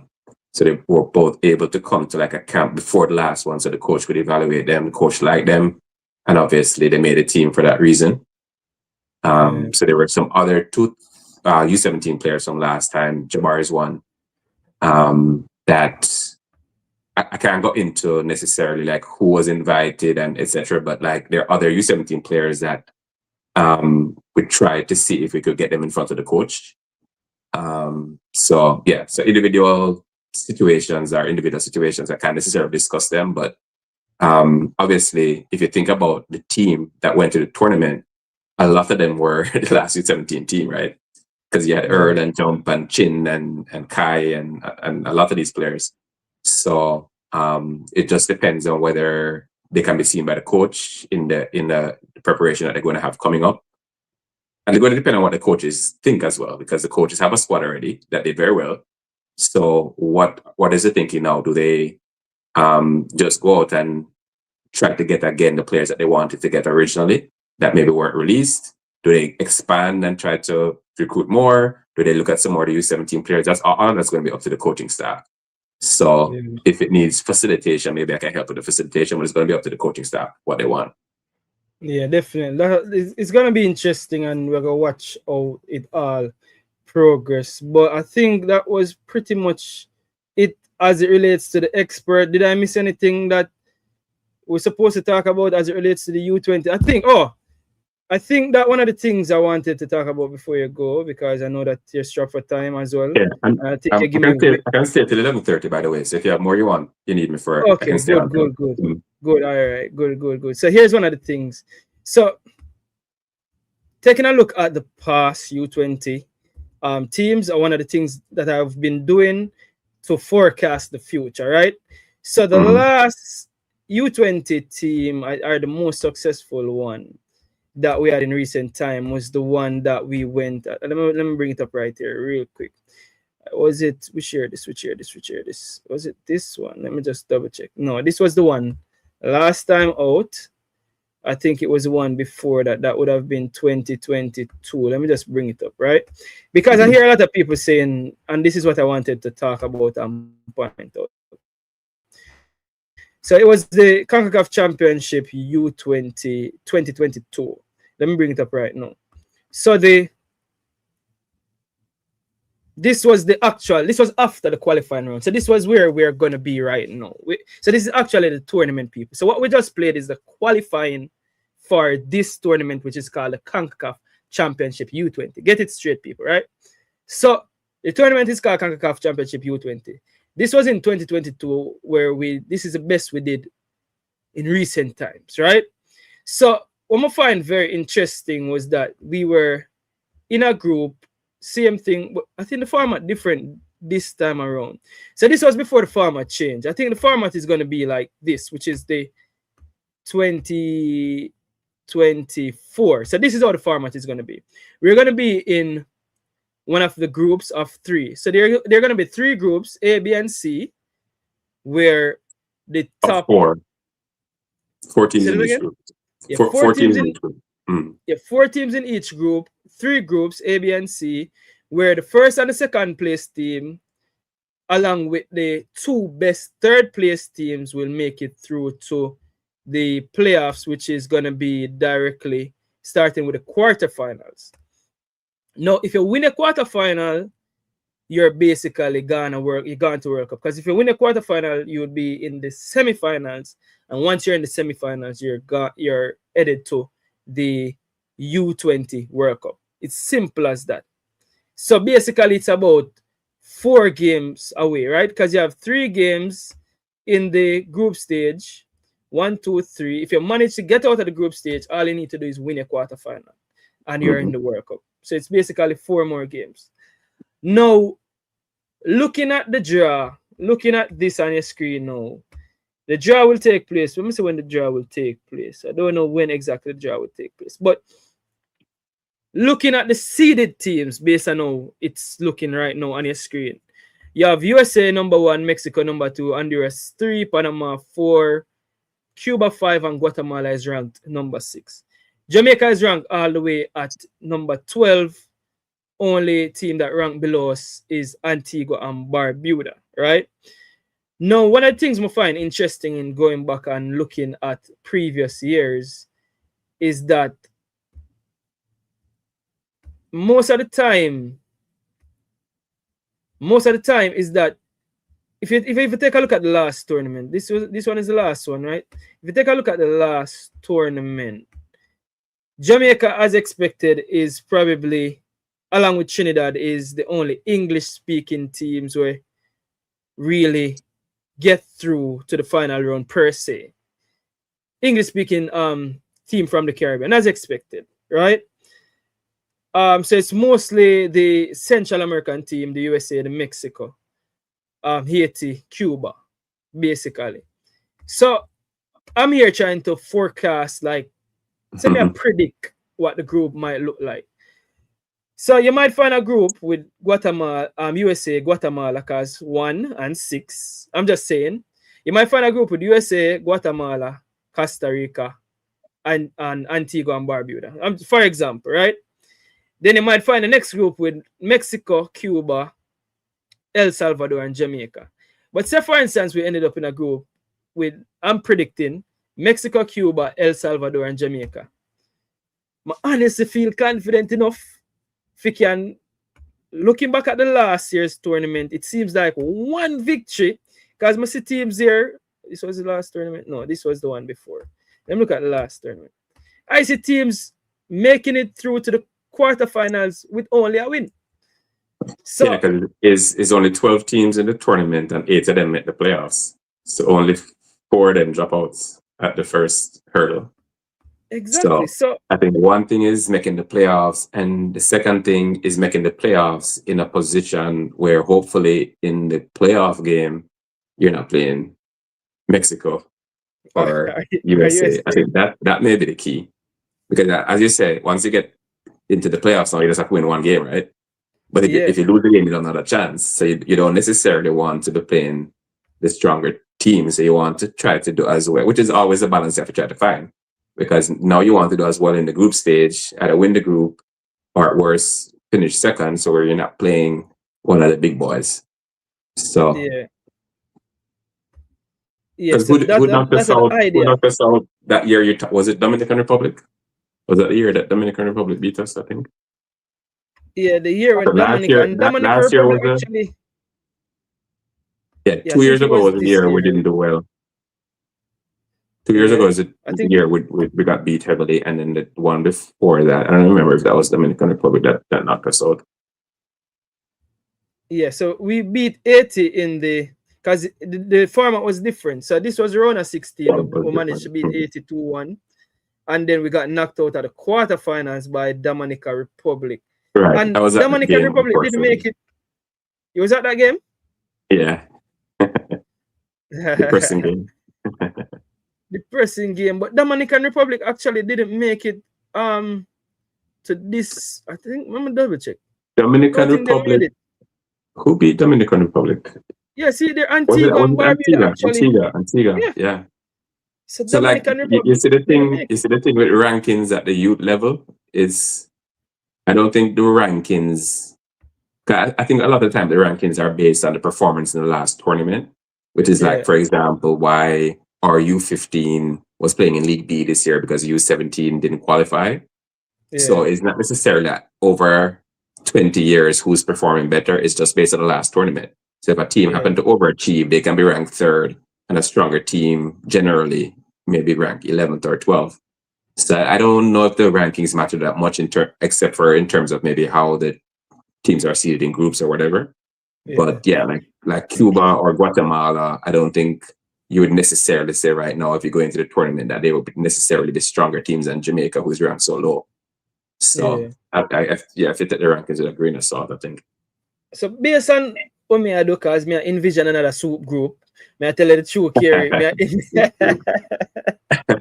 People, me I So we're talking gonna have to. Curacao, Trinidad, and like the senior team. Bermuda. So I think we're gonna have Antigua and Barbuda. I doubt it. If we end up in a group with Antigua and Barbuda, you can't make this up. That would be like the Bermuda.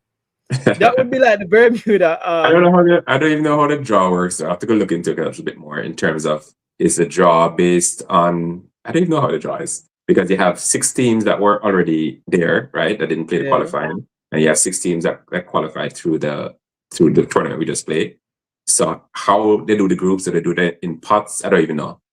I've asked the guru Simon. Simon, I'm sure knows. Yeah, it's gonna be interesting with the draw. But people, may I tell you, for me, I predict the group. I think we're gonna get Mexico, Cuba, El Salvador, and we are gonna be the 4th team in that group. And I feel like if that's the group, I feel like we can get through, people. I feel like we can get through and forget the luck of the draft for the quarterfinals. Anyways, we're not putting the pressure upon the boy. Them. We gotta go out there and get the damn thing. I think they did well getting where they are right now. So people may envision a soup group. I'm saying for the soup group argument alone, but may envision a soup group. So the other thing more I touch on, because I titled the show how I titled the show, because again, it's about if the senior team can take inspiration from both youth teams, because the U17 them don't gonna work up already. I'm gonna literally ask the coach if I'm gonna add it in our team talk. You know what inspired me that question there? Who inspired me? I think them asked Carrick if him use the United stand person that needs to trim after 5 games if he's gonna use it in the team talk. So I literally asked the coach if he's gonna use the U17 team. But even if the coach use the U17 team in them team talks, me think the senior team supposed to get bad mind. Them supposed to envy us right now. Them supposed to feel it in them heart for use this. Just imagine the U20 teams have a possibility of qualifying for the World Cup. The U17 team done their World Cup already. Bunny Shaw, them set up themselves for their World Cup, the women's team. Are more than likely, again, we're not going to check him before them watch. I got their World Cup. You gotta tell me, say, them seeing a Reggae Boyz, now go use this as added motivation for do something unprecedented. I just don't think, I don't know if people really follow youth football that much for you to say that it would be a motivation for them. Really? I don't know. I don't think so. Like even our fan base, I don't think, okay, we did well with U17 and qualified. And everybody's overjoyed that the team qualified. But I don't know if people were following the U17 team that closely, to be honest, until we qualified. And I think if you ask a Jamaican fan, even one that follows football, say follow the senior team, who 5 players are on the U17, I don't think they could tell you. And that's the team that qualified. With this U20 now, I don't know, maybe they're more familiar because they played more tournaments for Jamaica, for example, and maybe some of them are playing Premier League, so they may know them from that. But I just think generally with the youth teams, it doesn't get enough attention. So I don't know. I would hope it would give them some inspiration. I don't know if you saw the post. GFF reposted again. We talked about GFF reposting stuff on the last show. They reposted this. No, there's this comedian. You know, the comedian that was impersonating the coach. Yeah. I saw him. He did a post about how well U17 and U20 did. And that the Reggae Boyz are the odd man outs because the girls are doing well, the youth teams are doing well. So, but I don't know. I don't know if the players look at it that way. I think they have enough pressure in a couple of weeks to try to navigate those 2 games. So I think they'll be concentrated on it. If they can take some motivation, especially from the team that already qualified U17, that would be good. Because you can see, even with people that don't really follow the youth team, you can see what it means to people when we qualify. Because the social media blew up after we qualified, which was good. The players start getting their ratings, which is good. Some people start knowing the players, which maybe they didn't before, so that's good. So yeah, they can get some even a little bit of motivation from it that they're going to need to get past those 2 teams, and that would be good. Because can you imagine if the U17, U20 men and women all qualify? That would be some feat. Unprecedented. And then, but here's the other side of the story now, as you talk about fanfare. Do you think it benefited these teams for go under the radar? Do you think it benefited them any way, shape, or form? Did it benefit them? I don't know. If you take the U17, for example, the U17, the coaches had to do best with very limited preparation. Didn't have a lot of camps. U20 didn't either, to be fair. U20 had some one-off training sessions with the local players. And then they finally got a couple of overseas, camps where the overseas players were invited. Would you say that was the ideal preparation? No, I don't think so. So maybe if the team was more hype at the beginning, maybe people would see the need to help prepare them a little bit better.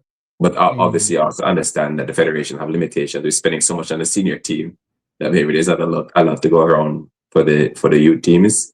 But yeah, I don't think there was necessarily any pressure on them for that reason, because they weren't really, especially U17. I don't think there was much expectation, even from people who follow it kind of casually, that U17 was going to qualify. I think there's probably more expectation on the last U17 because I think they were a little bit more high profile. They had longer preparation time. They had more scouting of overseas players. And the whole overseas versus local. So there are certain segments of the population where if there are more overseas players in the team, people like it more. So you couldn't really set up for the U17 this year. U20 had a few. I think U17 had 4, U20 had 5 overseas-based players. What that going to look like in the next round, I don't know yet. But But yeah, there was no pressure on the team because I don't think there was any expectation going in for either team, to be honest. Yeah, you know something while I was there, why me I mix up Deshaun Talbert with somebody from the U17 team of Ghana World Cup? Who me I mix him up with? Albert, the name or the Deshaun? There's no Deshaun. What's the name of the two centre of them where they predominantly play the U17 as you talk? Jaden Morgan and Jayshawn Edwards. Jayshawn Edwards. I don't know why me I mix him up. Yeah. Because when we have to double check for make sure. But again, as I said, for me personally, I didn't know most of them, the U17. But again, Kerry, which one for still know them? That's, you know what? I was just about to say the exact same thing. Because, yeah, so the team doesn't get a lot of, well, let me back up. People don't follow the youth teams a lot. And one is because they're not really interested in youth football. But it's the second part is to me, is the most important part, is that we don't feature them enough. So the U17 team went off to qualifying, and the U20 team as well. And how you knew that we had a team going off for U20 is basically BAM Sports posted the squad. Exactly. So otherwise, we wouldn't even know the squad. So I understand that the youth team is not the priority, because you see some of the things that we do, the senior team, marketing wise, media wise, is like so good. In the last 2 or 3 years, like social media, for example, for the senior team is so good. And then Simon also does his part with interviews. I know you have Gario that has a YouTube channel for the JFF Live, that now you see little inside things of training, interviews with players, because if you watch the game, we can all see that teacher, as we call him, scored the goal against Puerto Rico, right? If you're watching the game, you can see it. So we don't necessarily need to see that again, but maybe we could see them at the hotel. Maybe we could see them at training. Maybe we could see a little interview with Marlon, because we don't necessarily know Marlon. We just know his name. We don't know much about him personally. We could find information as to players that played U15 2-3 years ago and is now playing U20 3 years later, because we have a lot of them in the team. We could talk about the other overseas-based players that people may not know. We could talk about the angle of Mount Pleasant having 4 players in the team. We could talk about the coach coming from modest beginnings and making his name as a player in Europe and then as a coach. There's so many storylines, and we don't know any of them because we don't really pay attention to it. So I see, at least in the tournament, they have their posts with some pictures now of, okay, the team has won, this is the team lineups, which is good. But I think we need to go a little bit further than that. And I understand why, is that there's maybe, I think it's like a self-fulfilling prophecy. So they figure, okay, people are not interested in the youth team, so we're just going to put the bare minimum for the youth teams. We're going to put a couple pictures, and we're going to tell you when the game is, and when the goal is scored, we're going to show you the goal and people from CONCACAF and show it to you. But we don't really want to necessarily go any further, like how we do with the senior team. And I think it's sad in a way, because if you give the people an opportunity to know, there's so much interesting. Like if you're around the team for a week, these are interesting individuals, the players and the coaches and the staff. And nobody really knows, because unless you're there, then how are you going to know? We don't really show anything. So it's hard for people to know the players, because there's no way to know them unless you go to a Waterhouse game. Or I mean, I know to the under 20 Reggae Boyz, them go over the car, go dominate and mash up the team over there. So that video does deserve a start play before. We had a turn, man. Wait, Kerry's talking. But yeah, I get what you're saying. And while you're on that, I think that because me actually start follow JFF Youth. I think that's pretty much new, and I think there's where me that get most of my most of, as I said, the pictures from JFF Youth Football. Yeah, so that's pretty much new, because unless it's not new, I'm just realize about it though. Is it new? Not new. It's not new. I think it started with the U17 last year. Okay. And then they expanded it the same page to cover youth football generally. So I think over the last couple months they've done better, because actually if you look at it now, there's actually some content on there, which is a step above what happened before. I just don't think we go far enough. I don't think, but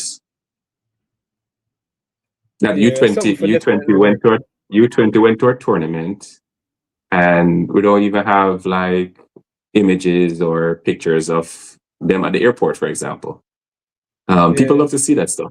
Right? People love to see because these are players that the local ones anyway have been playing youth football in Jamaica since they were 6, 7 years old, and they matriculated to the point where of the thousands of players that play football in Jamaica, they picked 21 out of the ones in Jamaica and the one overseas, and those 21 are the ones that are representing the country, and it's a big deal for them. And you would think that it would be good for them, for us to kind of show, they're at the airport now and they're all dressed up, looking all smart and sharp. Little interview, what you're expecting from the tournament. Like I don't think I think we did kind of the bare minimum, which is good because at least there's something now on there. There's some pictures and stuff on there, which is good. But I think we could do more. Yeah. Nick Simmons, I think he's too old, right? Because I think I 2006. Yeah. 2006. Yeah, definitely. Well, I think we covered majority of things. As you say, you don't think they'll necessarily use it as motivation per se, but I think that them for shame.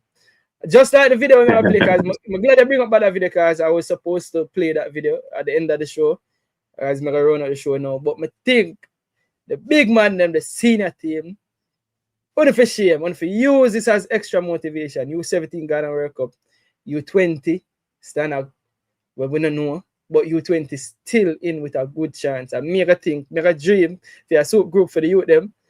And we ever feel like we can't get a World Cup. So the one thing I'd add to that is, yes, I said last time that I don't think we necessarily need to use the youth team to beat the senior team. But on the other hand, a lot of people will say, well, this is the first round. You only play Puerto Rico and et cetera, et cetera.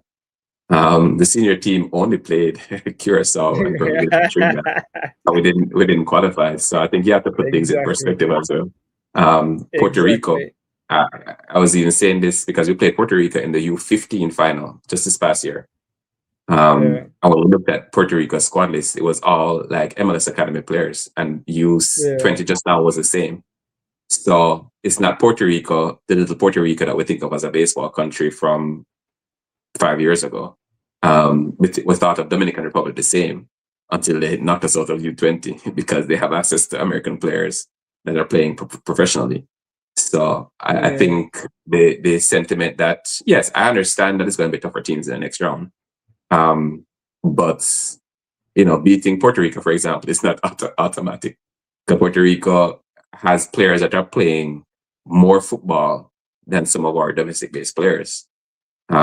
So it is an achievement to win. That's how I look at it. Yeah. And I think one of the things I'm gonna look at real quick as we have 1 minute left. Last 2024 when we played the qualification, what was it like when we played the qualification? Because even though people are saying it's only these teams, but let me just take a look at the comparative. Yeah, that's a good point to make, because I was thinking about that today, because I was at that tournament as well. That tournament was in St. Kitts, and if I remember correctly, one of the games we beat, I think it was Martinique. I think it was only 1-0. And I think we beat Bermuda. I don't remember if it was 2-3-1. See there on screen. So I'm gonna bring it up because I was supposed to look at it myself. So what were the points? We beat Martinique only 1-0. Right. We beat Grenada only 2-0. Right. And then we beat Bermuda only 3-2. Right. So it's only Bermuda, it's only Grenada, and it's only Martinique people. So I guess that's the point I was trying to make as well, because generally, to be fair, we do well in this round. The only time I can remember us not doing well in this round was 2016, when we were in a group with 4 Caribbean teams and we finished 3rd. But generally, we do well in this round. But I think there's doing well and there's doing well. I think the dominance which we showed against some of the teams, we hadn't really seen before, even at this stage. So I don't think you can just say because it's only Turks and Caicos or Cayman. Yeah, weaker teams. Bonaire was a little bit stronger. The fact that we scored all those goals and didn't concede any was still good. It doesn't necessarily mean anything about qualification because we're going to have to continue to work and continue to maybe find a couple of players as well to strengthen the team.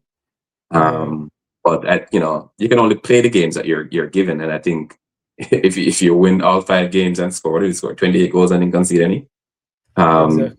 I think that's good. Because remember, Alright, this wasn't necessarily our strongest team. We're missing some players.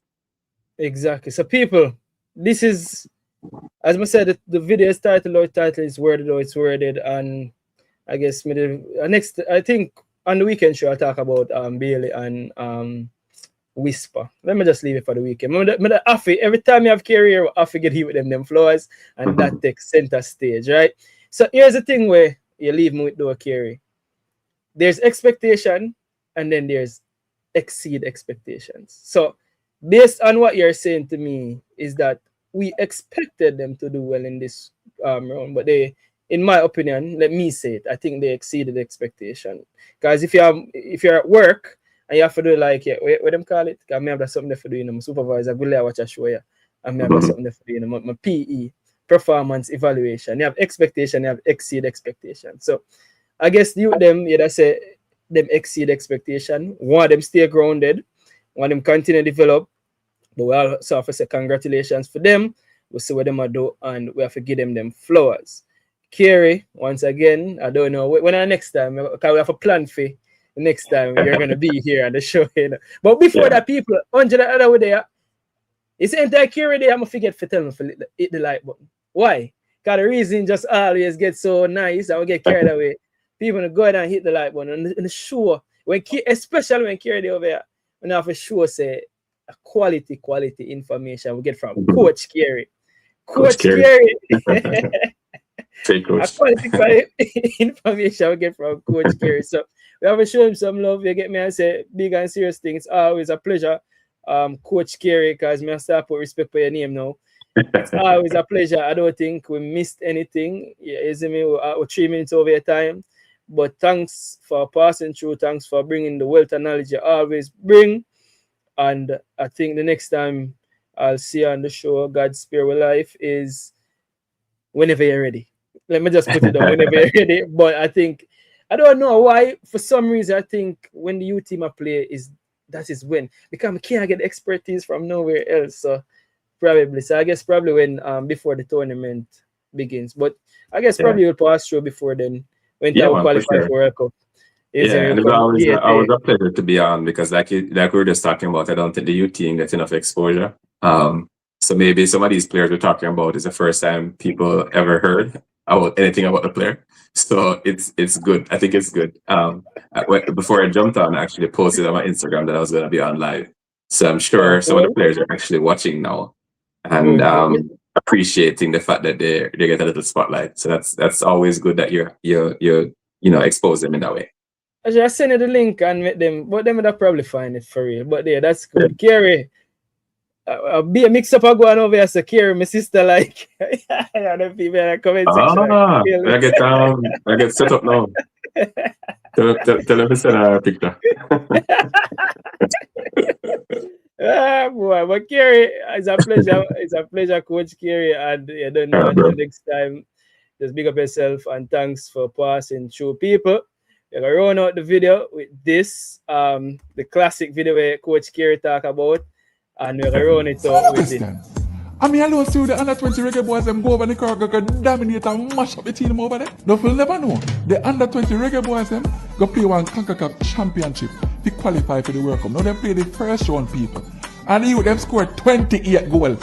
28. I mean, I talk about 28 DB goal, I talk about some serious goal them go score. And I can't see none. 5 team them play and then win the whole of them and they lose none of them match them and they go to score on them people. If you put that in a context, the Reggae Boys them play 6 matches, get some of the lowest team in the CONCACAF people and could not qualify for the World Cup this year. Yes, me still vex about that, me still going to talk about it because I should do better than that. But feel like say based on how them youth are playing, they can qualify for the World Cup, No, not tell me so. Them youth are going to qualify for the World Cup based on what I say. The under 17 already qualified for the World Cup. The Reggae girls them I go qualify for the World Cup. So me ask a question. Reggae Boys, what I do? We're supposed to play 2 matches in a month to qualify, can you choose the hardest route? What I do? Because everybody else are qualifying. What I do? Just tell me what I do. What I do? I think we get around on the show right there, so we won't do. Okay, Ball big up Pree yourself. TV, big them up. Yes, everyone, in case you family, big up Pree TV. Like, share, subscribe. Boom! You don't know about TV, we are big up, you don't know. Boom! I want Ball Pree TV, you don't know what to think. Big up yourself every time. Like, share, and subscribe to Ball Pree TV. And we tell them, say, ball Pree TV, and we tell them thirst is nothing. Zoom in for the diamond then. Oh, Image shit. is everything. Obey your image, and we make them know. I've seen enough TV before, but I've never seen a TV like this. I've seen enough station before, ball Pree TV, the one you top the list. Room! Shizzle for cheesy. I didn't know bigging up ball Pree TV would be so easy. Kaboom! Room! Sham! Kaboom!